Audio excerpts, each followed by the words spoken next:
Welcome once again to Heart of a Shepherd. We are continuing our study in the book of Psalms. Our scripture reading today, Psalm 139 and Psalm 143. Now this video devotional is going to be focusing on Psalm 139, the title, God Broke the Mold When He Made You. I think you'll find this a very interesting psalm. It is particularly one that was used much during the pro-life demonstrations and the challenges regarding the sacredness or the sanctity of life, including life in the womb. Now notice that Psalm 139 is titled, and I quote, "To the chief musician, a psalm of David." Now, in my opinion, this is probably one of the most profound psalms. It recognizes some of the core doctrines of our faith, including the revelation that God is omniscient, verses 1 through 6. God is omnipresent, verses 7 through 12. And then finally, God is our creator, verses 13 through 16.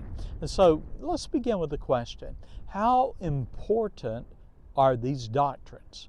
Well, the answer to that is this: they are essential, fundamental principles of the faith for all believers. Now, what we believe about God's attributes shapes our answers to critical life questions. For instance, who am I? Where did I come from? Why am I here? How should I live? And number 5, where am I going? You see, inside every person, every man, woman, boy, and girl, there is a longing for purpose and a desire to find answers to the questions that I have suggested. You know, in the 19th century, Charles Darwin, a man who rejected God as creator, traveled the world seeking an alternative explanation for life and the physical universe. Now, the result was a book titled On the Origin of Species. It was published in 1859.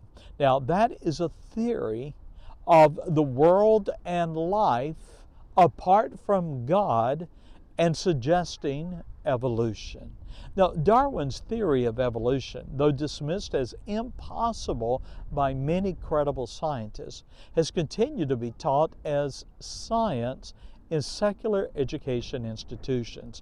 Now, tragically, several generations of students have grown up under the influence of Darwinian evolution and failed to see it is an unproven theory that requires blind faith. In fact, to this day, not one proof of species evolving into a different species has ever been found, by the way, nor ever will. And so what does the Bible reveal about this matter of God and man? Well, Psalm 139 is a wonderful exposition that answers that question. For instance, consider that God is omniscient, and therefore He knows everything in man's heart. Psalm 139, verses 1 through 6. You see, the Lord knows our fears, our longings, thoughts, and desires. In verse 2, there is nothing concealed from God. In verses 2 through 4, He knows our secrets, our ways, every word we have ever spoken. And He is also appreciates the noble qualities of our life, verses 5 through 6. Now, in verses 7 through 12, God is omnipresent. In verse 7 and 8, He exists in every part of His creation, and there is no place where God is not present. In fact, David writes, Psalm 139, verse 7 and 8, "Whither shall I go from Thy, God's Spirit? Or whither shall I flee from Thy presence? If I ascend up into heaven, Thou art there. If I make my bed in hell, or in the grave, or in the pit, behold, Thou art there." You see, God is omnipresent. And we are never outside the Lord's protection, His love, or His mercies, verses 9 and 10. You and I, we can fly away, but we'll never be beyond God's grasp. Notice in verse 9 and 10, David writes, "If I take the wings of the morning and dwell in the uttermost parts of the sea, even there shall thy hand lead me, and thy right hand shall hold me, or literally, shall grasp me. When you face life's darkest moments in verse 11 and 12, remember that the Lord's light is with you. We read in verse 11, David again writing, "If I say, surely the darkness shall cover me, even the night shall be light about me. Yea," verse 12, "the darkness hideth from thee, but the night shineth as the day, and the light are both alike to thee." Well, God is not only omniscient and omnipresent, but consider in verses 13 through 16, He is also our originator, our creator, our designer, engineer, and architect. And so we find in verses 13 through 16 what I shared in the introduction. Here we find the core right to life principle against abortion in the Scriptures. When we acknowledge that God is the creator and the giver of life, and that man is created in His image, an eternal spiritual being, then you and I must recognize that human life is sacred. Abortion, like murder, is an unconscionable evil, a sin against God and humanity.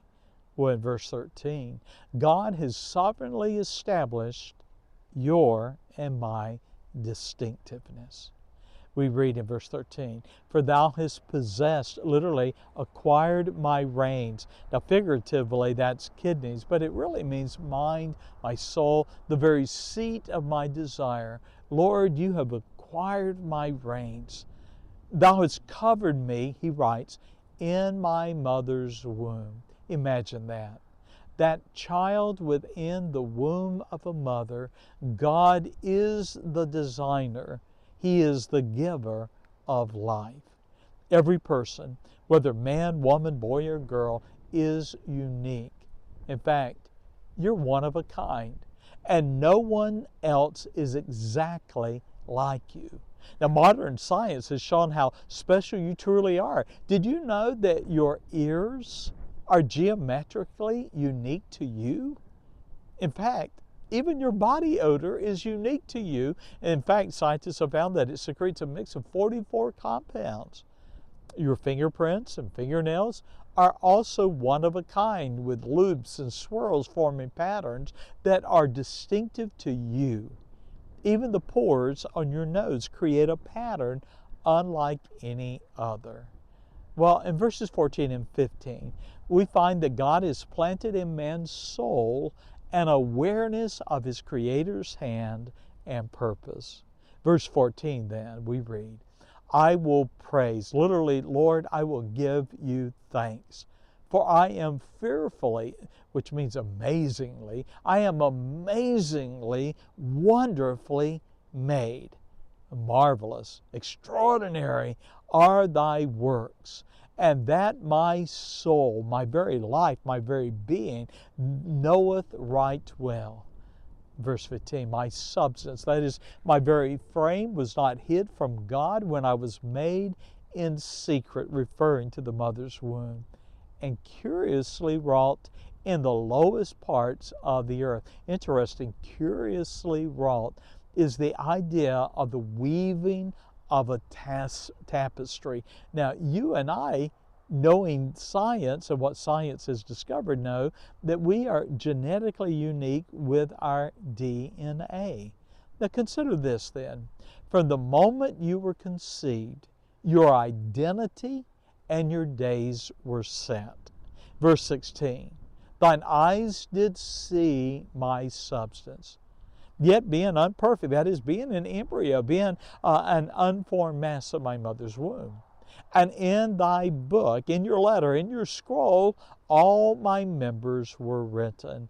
Literally, the thought there is that all the days of my life were ordained, which in continuance, day and time continually, were fashioned, when as yet there was none of them. Now, the description there is the idea or the thought of a potter working at a potter's wheel and forming and shaping clay into the vessel that he has conceived in his mind. So too are you conceived in the heart of God.